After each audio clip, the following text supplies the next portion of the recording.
Hi folks, welcome into the Truck King YouTube channel. Hey listen, do you have questions about this truck, the Ford F-150? Well no, don't rush to Google, stay right here, because in this video, I am going to answer the internet's most burning questions about the Ford F-150.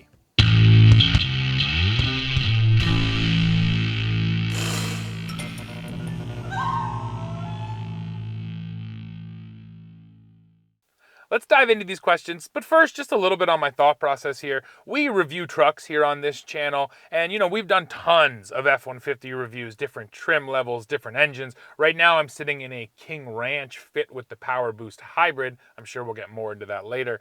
But I didn't want to just do another standard review here. I want to answer the questions that people have most directly. So that's why today we're going to Google, and I'm going to use 3 different prompts, and then we're going to answer all the questions that come up in the autocomplete section, because essentially what Google is doing is it's trying to predict what you're going to type in there, so it just uses the most common questions it gets. So we're going to use 3 different prompts. We're going to do, is the Ford F-150, can the Ford F-150, and does the Ford F-150, because all of them bring up slightly different questions. So we'll start with, is the Ford F-150, and now let's dive into the questions.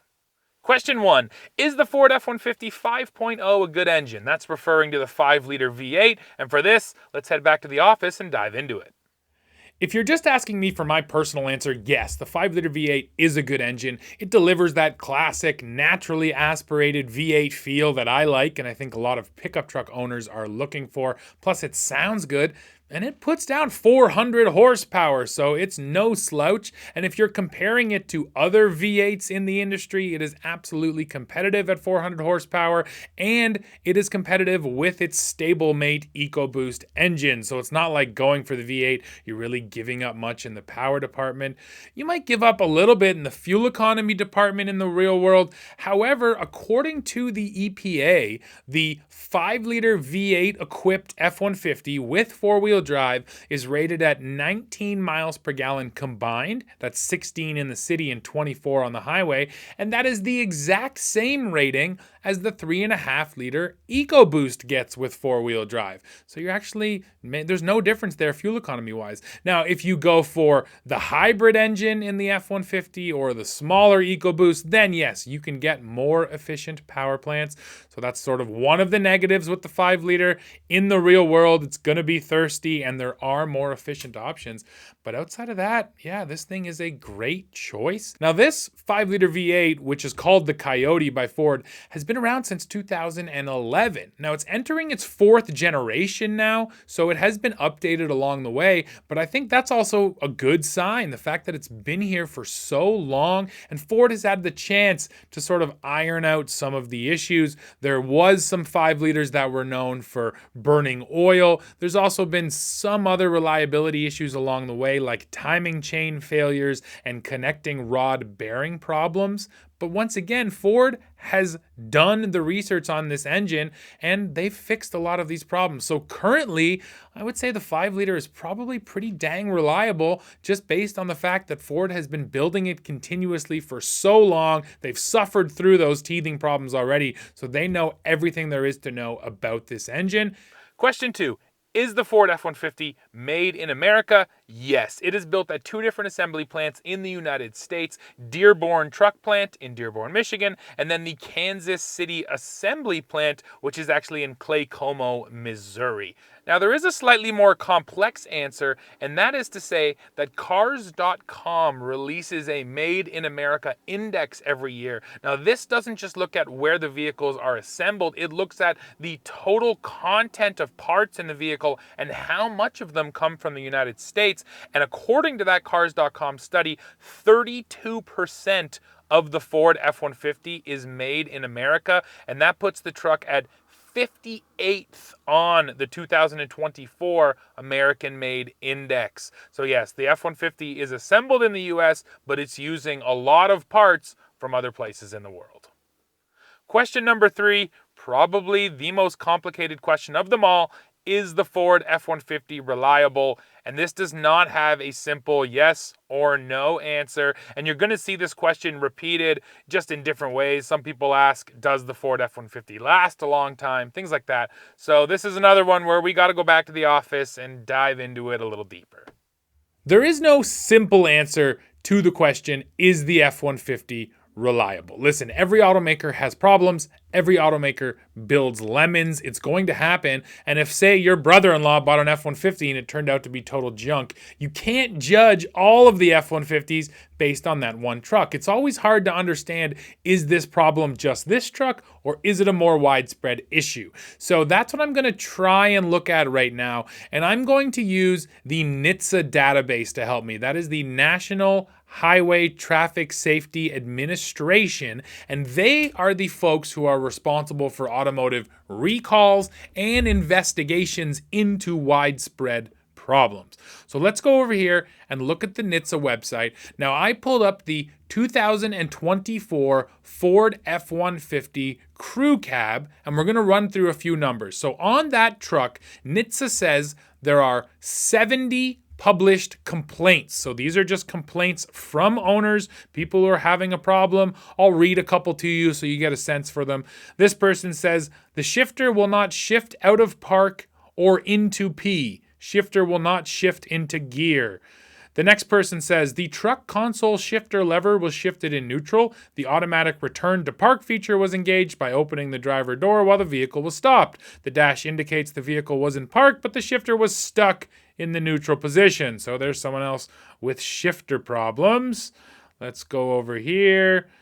Forward collision avoidance. This person says the vehicle lost both cruise control functions, adaptive and normal, during the drive and will only reset to normal cruise control after shutting off the vehicle. So you get the idea. 70 published complaints, according to NHTSA. Now, the 2024 Ford F-150 is subject to 9 different recalls, and that is quite a few recalls. Now, there's sort of two minds here. The first mind is recalls are bad. You shouldn't have built a product that needed to be recalled in the first place. There's definitely some merit to that. However, you got to also feel good that Ford is correcting its problems. Now, granted, NHTSA will force these recalls on them. They're not doing it out of goodwill. But if you buy one of these trucks that has a bunch of recalls, at least you know that Ford has looked into their issues and they're fixing them. So some of the recalls include things like a rear axle hub bolt that might break. If that happens, the vehicle can then roll away when in park, and that's going to increase the risk of a crash. The rear view camera image may not display. It was recalled for that. There was a recall for a misaligned engine oil plug that can result in a rapid engine oil leak. That's going to be a big problem. But something like that, a misaligned plug, that's generally an easy fix. So that's one of those things where I'm glad that Ford caught it. So 9 open recalls on the Ford F-150, 0 active investigations, and there are 170 manufacturer communications. So a manufacturer communication is essentially what they do before a recall. So if there's a problem that seems widespread, Ford will send this out to their dealers and say, hey, if a customer comes in complaining about blank, here are some steps you can try to fix it.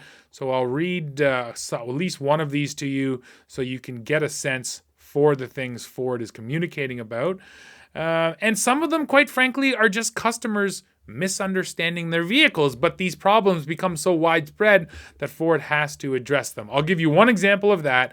So Ford says that customers are coming in complaining about an image on their camera or text on the camera image that says, please check surroundings for safety, or full view not available. Ford then explains, inform customers this condition is considered normal operation and does not affect vehicle durability because the full rear view camera image can only be shown when the vehicle is in reverse. That's a feature. Ford wants it to work like that, but people misunderstand so much and they go into the dealer. So that's just one example of a communication from Ford. The next one says that there are certain F-150 and Super Duty vehicles equipped with a minor, if they get a code B2DAC, they may exhibit an inoperative rear passenger window. And then they tell the tech how to confirm that's the problem, and then they give them some information on how to fix it. So that's what a communication is, and there are 170 of them for Ford. So, of course, by themselves, that doesn't tell you anything.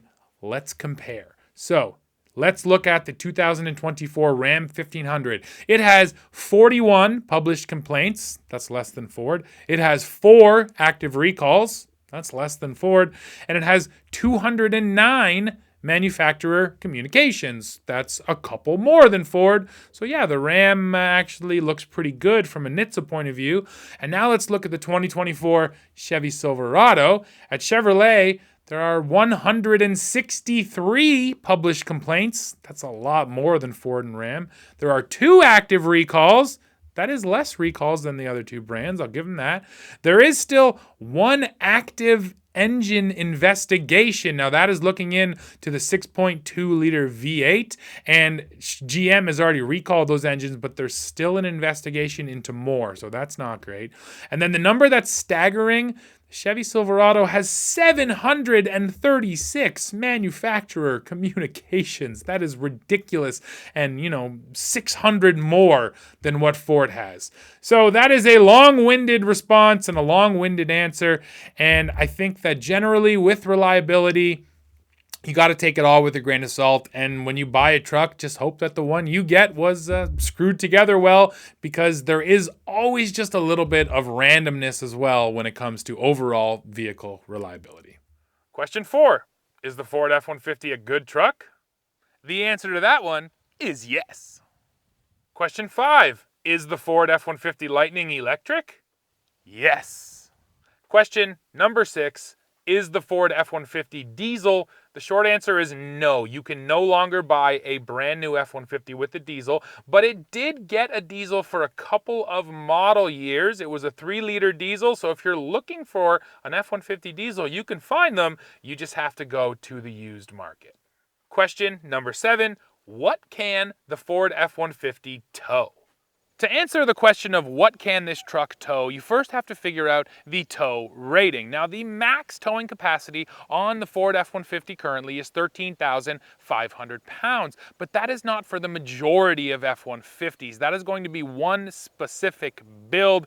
Generally, it's a smaller cab, long bed, 2-wheel drive work truck that is going to be your max tow truck. The vast majority of F-150s, and most of them look like this, and that is to say a short bed with a crew cab, they're going to tow around 10,000, 11,000 pounds. On the low end, you're probably sitting somewhere around 8,000, 8,500 pounds. And if you want to figure it out, you have to consult these. This is Ford's towing chart, and you'll see it'll show you which engine do you have, which wheelbase, which rear end, and that is going to give you your towing capacity. So the first sort of part of this answer is figure out what your towing capacity is, and that will tell you what you can tow. But I can give you plenty of examples of the kind of things you're going to see towed behind an F-150. Basically anything recreational is going to be towed behind a half-ton. So things like fishing boats, ATVs, and with one of these you could tow 4 ATVs, no problem. Side-by-sides, 1 or 2 side-by-sides, a couple of snowmobiles, dirt bikes, of course, no problem. And then small to medium-sized utility trailers and flat deck trailers, all of that stuff is going to come in the weight range of an F-150. Now there's also the travel trailer side of things, and there's plenty of travel trailer options at 10,000 pounds or below. And yeah, I know I said the max tow here is 13.5, but in my head, and this is my personal feeling, you don't want to go much over 10,000 pounds when it comes to a travel trailer on a half-ton truck. But like I just said, there's so many options these days at 10,000 pounds and under. So if you want to go camping with your F-150, you can definitely do that. Now you probably want to look into an equalizing hitch once your loads get above 5,000 pounds, but especially with a travel trailer, you're going to want an equalizing hitch. Question number 8. When will the Ford F-150 be redesigned? We're still a few years out from seeing a full redesign here for the Ford F-150. In fact, it was just delayed. It was supposed to be 2027 that we got a redesigned truck, but now they're saying that it's going to be 2028. And of course, Ford is busy working on a number of new trucks. We just got the news that they're working on that small electric $30,000 truck. So that probably has something to do with the fact that the F-150 had to get pushed back too, because they're trying to bring so many new things to market. But yeah, the easy answer here is a fully redesigned F-150 should hit the road in 2028. Question number 9, how does the Ford F-150 hybrid work? Well, luckily we have a Power Boost hybrid here today, so let me tell you about it. And here is the Power Boost hybrid. Let's talk about how it works. It mates a 3.5-liter EcoBoost V6, that's a twin turbo V6, with the hybrid setup. Now that hybrid setup is made up of a 1.5 kilowatt hour battery pack and a 35 kilowatt electric motor. Now the electric motor here is inside the transmission. So no, this is not a plug-in hybrid. This is not a truck that you plug into the wall. This truck uses regenerative braking to get back its power. So every time you're slowing down, there is regen happening, and that is putting energy back into the battery pack. And then when you take off, it is using that energy to help drive the wheels off the line and sort of take some of the strain off of the gas engine. At slow speeds as well, when the battery is properly charged, you can run this thing all electric, and it will try and run itself all electric as often as it can. And the whole idea here is to boost fuel economy, but it also does boost performance, because when you have an electric motor, it can output 100% of its torque right off the line. So not only are you getting better fuel economy, but you're also getting a little bit of a harder push when you're taking off. And if you're wondering what kind of fuel economy can you get, well, we recently did a test with the Power Boost hybrid, and you can see the results of that right here. Question number 10, easily the hardest one yet. What does the Ford F-150 look like?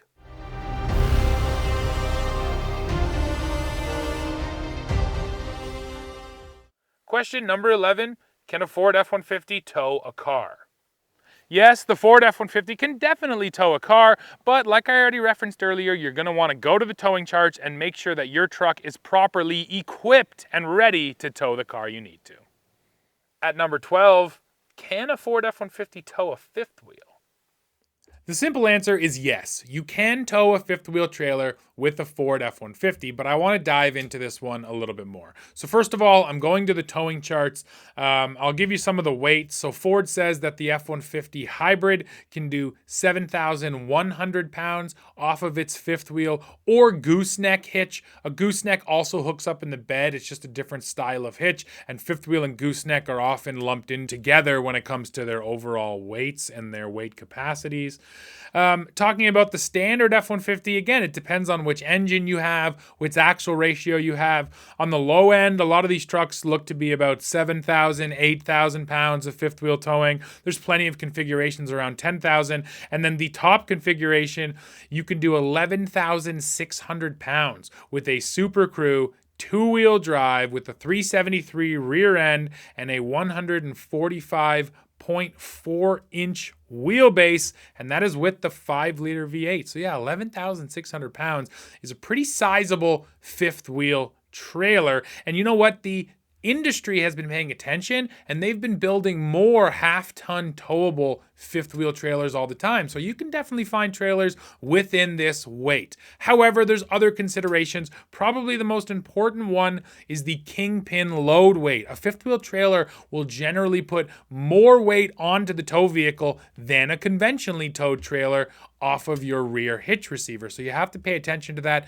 Generally, it's going to be 15%-ish of the trailer's total weight, and that has to equal less than your payload, and you have to include all of the people and stuff that is going in the vehicle as well. And that's where you can run into some problems trying to make sure that you're not exceeding your payload. The overall trailer weight might be under what your trailer tow rating is, but you might be over your payload. So you have to make sure all of these numbers make sense. And then quite frankly, there's also just the seat of your pants feel. The smaller your tow vehicle, the lighter your tow vehicle, and then a heavier trailer, that can equal just a less, buttoned down driving experience. You might feel more when tractor trailers are passing you on the highway. You might feel more when you get cross winds because that trailer back there is just a big, sail in the wind, a big aerodynamic drag. So there's also just the argument of the numbers all might make total sense, but the F-150 is never going to feel as confident towing a fifth wheel as, say, an F-250 or an F-350. So to me, what this question boils down to is, are you towing a fifth wheel all the time? Are you going to go tour North America with your fifth wheel and truck?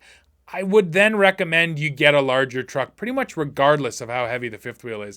If you're only doing this a couple times a summer, if you're only doing it a few times a year, if you're not a regular user, then yeah, the F-150 will probably do okay. So you got to try and take all of these things into consideration before you go and get a fifth wheel hitch for your F-150. Now, just a few other things I want to mention. Ford does point out specifically the max tailgate height at 58.3 inches on the F-150. That's important to understand when you go and look at trailers to know where that hitch is actually going to sit. Ford also says that vehicles equipped with the 5.5 foot box will accept a fifth wheel hitch, but most fifth wheel trailers are not designed to be compatible with a little short 5.5 foot bed. So yes, definitely need to get a long bed if towing a fifth wheel with your F-150 is important. And at number 13, we have, what engine does the Ford F-150 have? Well, there's not just one engine, there's a bunch. Let's go through them all. There are a total of 6 different engine options in the Ford F-150. Let me run through them now. So the base engine is the 2.7 liter turbocharged EcoBoost.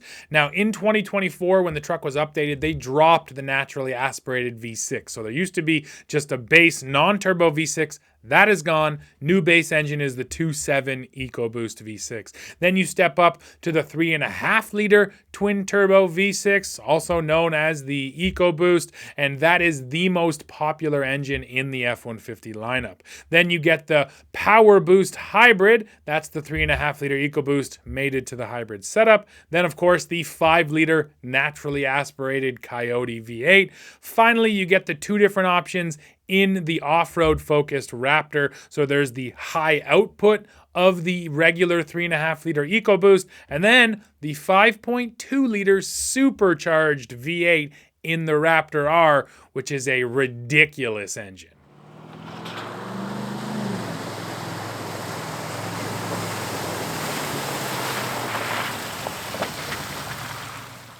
Next up, how much does the Ford F-150 weigh? The number on the scale, of course, is going to depend on how the truck is built, the engine, the cab, all that stuff. So I'll just kind of give you a range of weights. So for 2025, the F-150 has a range that goes from, on the low end, 4,391 pounds up to 5,863 pounds. I can give you a couple examples. So a 2-wheel drive, regular cab, short bed, with the 5 liter V8, that's only 4,300 pounds. That's pretty lightweight. And then if you want a more typical truck you might see out there on the road, we can go for a Super Crew fit with the 3.5 liter EcoBoost V6 and 4-wheel drive and a 5.5 foot bed.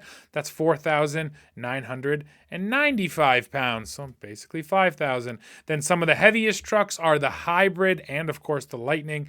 The hybrid comes in around 5,540 pounds. So those are going to be some of your heavier trucks. And then of course, yeah, the all-electric F-150 Lightning, that is the heaviest truck in the lineup.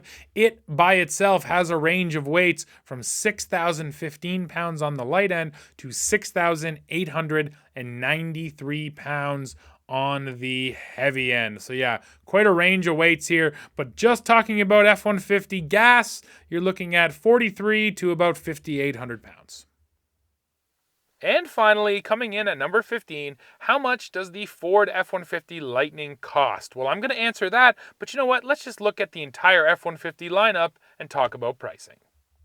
We will start with Lightning prices, and we'll do both the US and Canada. So in the United States, the Lightning starts at $54,780 for the base Pro model. For a mid-range Flash model, you're talking about $69,995. And then for the top-end Platinum in America, that is $84,995. That's just for the Lightning. Here in Canada, the Lightning prices are actually pretty similar to the States. We're going to pay $57,333 for a base Lightning. And then in Canada, the top end Platinum comes in at $102,278. So there's the electric truck. Now let's look at the F-150 lineup. So in the United States, the F-150 XL has a starting price of $38,810. For a mid-range XLT, you're talking about $45,695. For a nice luxury King Ranch, like the one you see in this video, you're talking about $74,000. And then for a Raptor in the United States, and this is the most expensive truck in the F-150 lineup, it starts at $79,000. In Canada, sadly, F-150 is considerably more expensive. So in Canada, it starts at $47,674 for an XL model. And yeah, that means we're basically starting almost 10 grand more than the States. That does kind of suck. XLT here in Canada goes for $51,669. A King Ranch here in Canada is $85,668 to start. The King Ranch that you see in the video that I've been driving this week, it sells for just a little over $100,000 because of all the options on it. And then, yeah, talking about the Raptor, the most expensive F-150 here in Canada, it starts at $111,000 Canadian.